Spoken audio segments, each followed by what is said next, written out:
Türkmenistanda Garasyzylyň 32-nji ýyl dönümi münasibetli yglan edilen günä geçişlikde 1180 raýat tutuklukdan boşadyldy.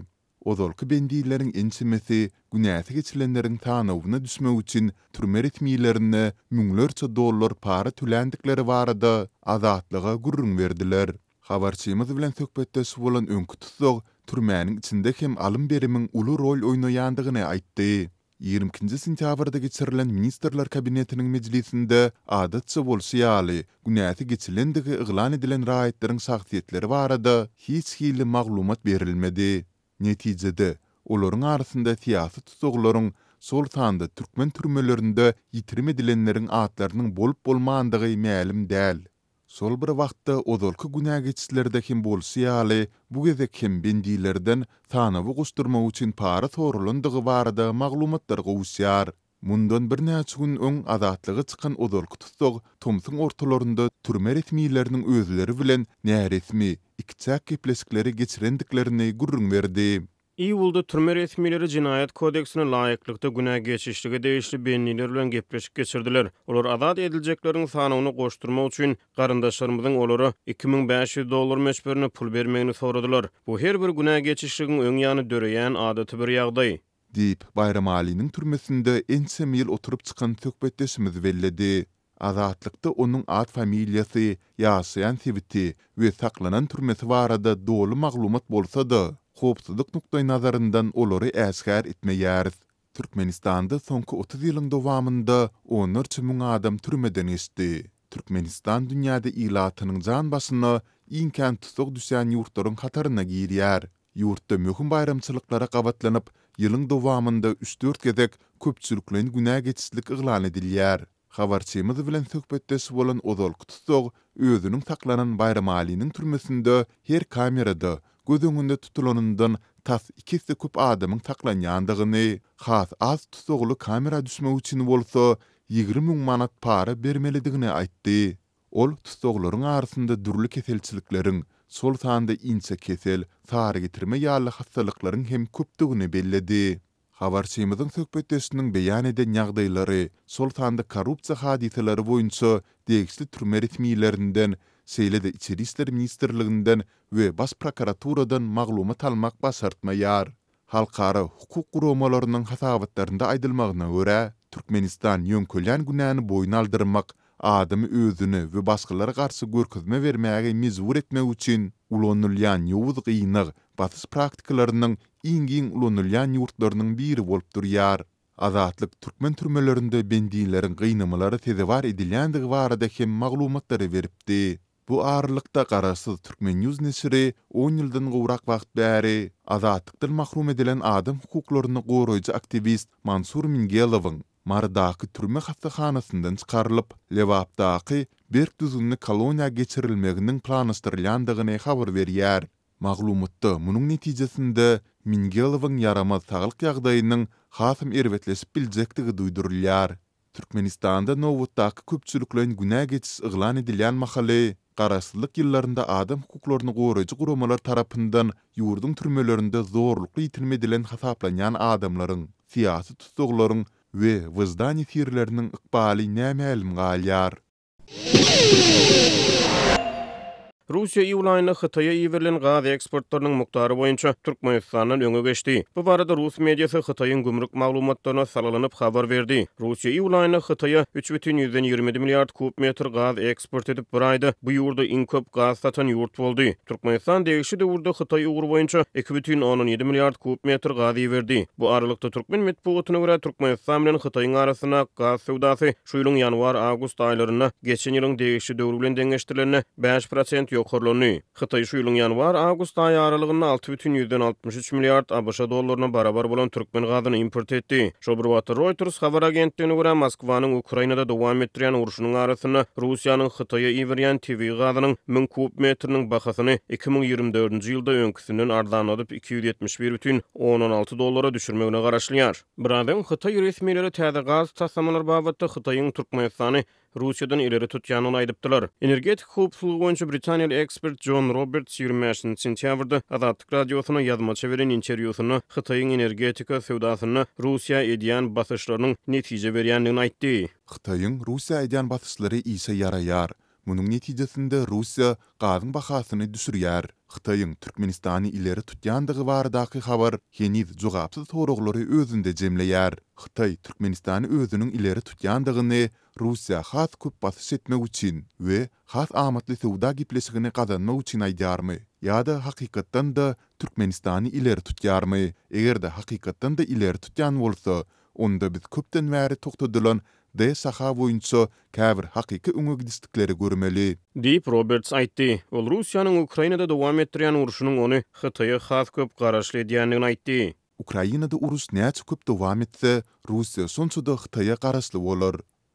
Bu öz gezeginde Russiýanyň Hytaýyň talaplaryna we şertlerine laýyklykda has köp gaz satmak mümkinçiliklerini artdyrar. Hytaýyň geçirji arkaly satyn alýan tebii gazynyň iň esasy üçinçisi bolan Türkmenistan bu ýurda uzynygy 1833 kilometr, ýyllyk kuwaty 55 milliard kub metr barabar bolan Merkezi Aziýa Hytaý geçirji ulgamy arkaly gazy berýär. Türkmen hökümeti bu ulgamyň biri-birine paralel bolan A, B we C şahalarynyň üstüni D şahasy bilen giňeltmegiň üstüni işleýär. Ukrainada dowam etdirýän uruşy sebäpli halkara sanksiýalara sebäp bolan Russiýa Hytaý ugru boýunça ýanygyç eksportlarynyň möçberlerini artdyrmagy ýykyn edýän makaly awgust aýyny Rus habar serýişleri Russiýanyň daşary işler ministrliginiň bir resmiýetine salgynyp Moskwanyň Russiýa, Gazagystan we Özbegistan arada üç taraplaryň gaz hyzmatdaşlygyny giňeltmek mümkinçiligini aradan aýyrmaýanyny habar berdiler. Hasada Rus medeniýeti Moskwanyň Özbegistan we Gazagystan bilen ulalaşyp Merkezi Aziýa Hytaý gaz geçirji tarkaly Rus gazyny Hytaýa eksport etmek meýilleri barada hem habar beripdi. Bu habarlaryň ýa-da türkmen resmiýetleri Moskwanyň öňe sürýän üç taraplaryň gaz birleşigi babatdaky beýanatlary boýunça anyklyk we aýdynlyk talap etdi. Türkmenistanyň gaz birleşigi bilen bagly orta atylan gurulmalar boýunça öz resmi pozisiýasyny beýan etmeginiň ýa-da Russiýanyň daşary işler ministri Sergey Lavrov sentýabryň başynda jurnalistleriň energetika hyzmatdaşlygy boýunça beren soragyny Russiýanyň Hytaýa diňe iki ýurduň arasyna gaz geçirji ulgamlar arkaly gazy berýändigini aýdyp jogap berdi. Rus diplomaty Hytaýyň tebii gaz zerurlyklarynyň ýokarydygyny hem de Russiýa bilen Hytaý aradaky energetika hyzmatdaşlygynyň ne Gazagystana, ne Türkmenistana, ne de başga ýurda mesele döredip biljekdigini aýtdy. Türkmenistan häzirki wagtda Russiýa, Hytaý, Iran we Iranyň üstü bilen swap bulalaşygy arkaly Azerbaýjan ugurlary boýunça özüniň tebii gazyny eksport edýär. Awgustyň ahyryna Türkmenistanyň Özbegistan bilen gyzga möhletli energetika ulalaşygyna gol çekip bu ýurda 2 milliard kub metr çenli tebii gaz eksport etmäge ulalaşanlygy ma'lum boldy. Özbek häkimetleri bu ulalaşyk esasyna satyn alýan gazyň içerki sarf edijileri niýetlenigini aýtdy. Azerbaýjanyň Döwlet Statistika Komitetine görä Türkmenistan şu ýylyň ýanwar-iýul aralygyna Azerbaýjana swap ulalaşygy esasyna 795 million kub metr tüwregi tebii gaz eksport etdi. Degişli döwürde Russiýa Azerbaýjana 800 million kub metr tüwregi gaz satypdyr. Azerbaýjan türkmen gazynyň 1000 kub metrine $149, Rus gazyna bolsa $170 tüwregi töleg türýän ekeni. Bu aralykda synçylar türkmen ýanygynyň daşary ýurtlara satylmagyndan alynýan girdejileriň türkmenistanlaryň umumy durmuş awadançylygynyň gowulanmagyna peýda etmeýändigini, ýurtda azyk kıtçylygynyň dowam edýändigini, durmuşyň ýöneköý adamlar üçin hemişe gymmat bolmagyny galýanyny aýdýarlar. Türkmenistanyň hökümeti 2019-njy ýylyň 1-nji ýanwaryndan başlap öz raýatlaryna odol töleksiz berilen gaz, tok we suw ýeňilliklerini ýatyrdy. Bu karar ýurt raýatlarynyň durmuş şertleriniň gowulanmagy bilen esaslandyryldy. Ýöne Azatlyk radiosynyň habarçylary ýurdun durly sebäplerini ilatyň agrymly böleginiň tebii gaz, elektrik energiýasy we suw töleglerini wagtly töläp bilmeýänliklerini habar berýärler. Ýa-ni ýakyn Azatlyk radiosynyň Mar vilayatyna habarçylary bu sebäpde elektrik energiýasy we gaz üçinçilik karhanalarynyň işgärleriniň hojalyklary aýlanyp hojalyk hyzmatlarynyň töleglerini toplaýanlyklaryny, ýöne köp sanly hojalyklaryň bu tölegleri tölemäge gurbunyň çatmaýanlygyny habar berdi. Olaryň aglabasy häzir hojalykdan hatda 20-30 manat hem çykan ok ýoksa bolmasa iň bolmanyny boş goý bermezlik üçin 20-30 manat berip goý bererdim diýerler. Adamlaryň oňşuk ýagdaýy pesdiýip Azatlyk radiosynyň habarçysy bir töleg toplaýjynyň sözlerini sitirledi. Türkmenistanyň mekdeplerinde okuwçylardan pul ýygnamagy işi dowam etdirilýär. Käbir mekdeplerde okuwçylar diwarlary renklemek, oturguç satyn almak ýa-da sowadyjy ýaly enjamlary satyn almak üçin pul tapşyrýan bolsalar, beýlekilerde okuwçylardan hajathanany abatlamak üçin terişde soralýar. Enetelerin ýyllar boýy tapşyrýan pullaryna garamazdan okuw ýylynyň başynda köp mekdeplerde sınıf otoglarynyň hem abatlanmandygy belli boldy. Paýtagtda 15-nji orta mektebiň 1-nji we 4-nji sınıf aralygyndaky klasslaryň okuwçylary 50 manatdan tapşyrmaly boldular diýip Azatlyk radiosynyň Aşgabatdaky habarçysy mektepde okuyan çağalaryň enatalaryna salgylanyp 25-nji sentýabrda habar berdi. Enatalaryň sözlerine görä olara her bir okuwçydan soralýan bu goşandyň aşaky sınıflara niýetlenen mektep hajatxanasynyň durkuny täzelemek üçin sarp ediljekdigi aýdylypdyr. İkincide klasyň okuwçylary eýýam 50 manatdan pul tapşyrdy.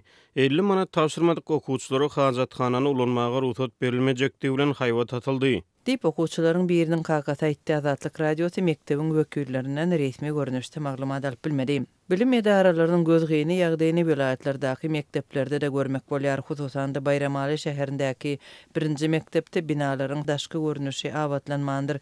Mektep meýdançalarynda we howlusynda awatlaýyş işleri geçirilmändir. Bu barada mektebe baran habarçymyz gurrun berdi. Çağam her gün arasy eşiklerde mektebe gidýär, öýe bolsa üstü hapa dolanýar.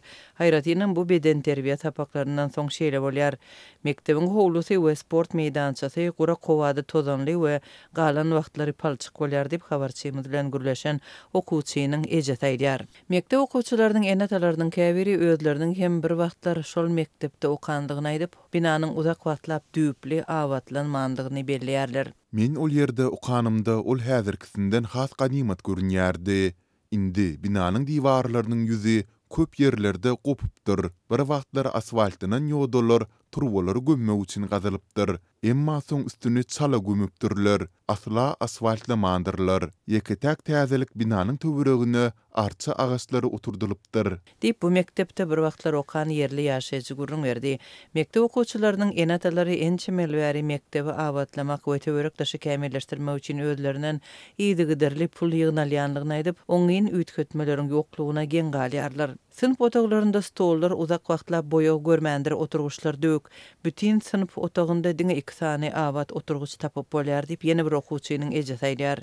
Enatalaryň sözlerine görä mugallimler okuwçylardan ýygnanan pullaryň nädip sarp edilýänligini düşündirmeýärler. Azatlyk radiosynyň hem mektebiň wekillerinden düşündiriş almak synanşygy başa barmady. Habarçylarymyz şoňa meňdeş ýagdaýyň Mary welaýatynyň köp mekteplerine degişlidigini belliýärler. Jaýlaryň sowagy wagtynda awatlanman gopýar, kapylar we penjireler köne, naharhanalaryň hem sport zallarynyň pollarynda deşikler emele gelýär. Bejergi işleri geçirilse de diňe ýüzlei edilýär.